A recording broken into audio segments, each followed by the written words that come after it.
I'm back again. I'm going to be responding to Justin, his concerns with the workability. Okay, so one of his claims were that the patient requirements aren't high enough and they don't protect people. So he says that physicians are often wrong at predicting patient life expectancy, and using the same source that he got his quote from, which is from a nursing director. She says, just as when we are born, the precise timing of death can be an inexact science. So he said that the amount of time that doctors are wrong, it can be plus or minus 3 months from the actual death. But this is kind of irrelevant for someone who is suffering that already wants to do physician-assisted suicide, because they're not waiting for their death, they're going to make it come. So it doesn't matter if it's plus or minus a couple months, they're trying, they know that what they want to do. He goes on to say that 18-year-olds are not capable of making the decision for physician-assisted suicide, but there's not an age on how much, where you can feel the capacity of suffering.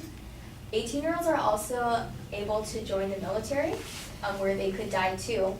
Actually, 65% of the Marines that were shipped to Iraq were under the age of 24. So if the U.S. government treats these men and women as capable of making decisions, we should treat the patients the same way.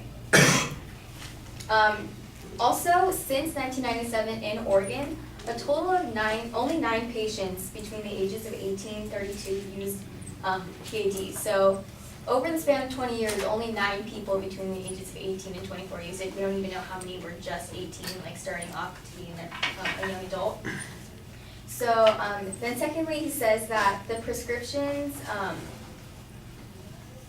he says that one psychological exam is not enough to determine if a patient can receive PAS, but in case they have depression or something. But I think it's kind of undeniable that when you have a life-lessening disease, you will be more likely to have depression. Actually, advanced diseases increase the likelihood of depression with symptoms that include pain. So if you are in pain, you're more likely to have depression because you're just hurting all the time. In the big picture, even if the terminally ill patient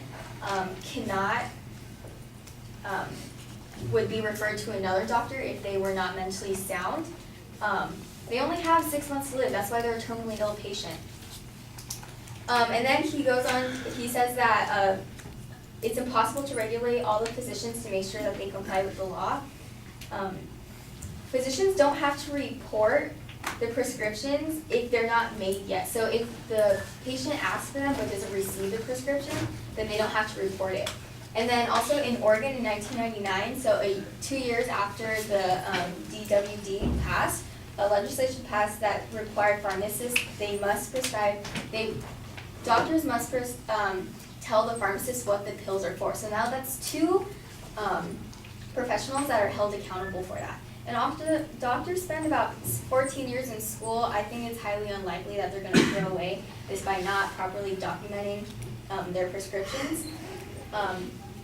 And in his story, he said that at first the doctor helped his patient die, but his story actually helps our case because the first time around the doctor declined his request because the doctor thought that he wasn't going to die, but when he came closer to death, his actual death date, then he allowed it. And then he says that physician-assisted suicide lowers the value of death. He says that social acceptance of physician-assisted suicide tells the elderly, disabled, and dependent citizens their lives are not valuable. Doctors who list death as an option for chronically ill patients communicate hopelessness, not death. If you look at the definition of compassion, it means concern for suffering for others. So if you're a doctor and you're concerned with suffering, you're going to give your patient all the options that they have. Also, terminally ill does not mean disabled. Sorry.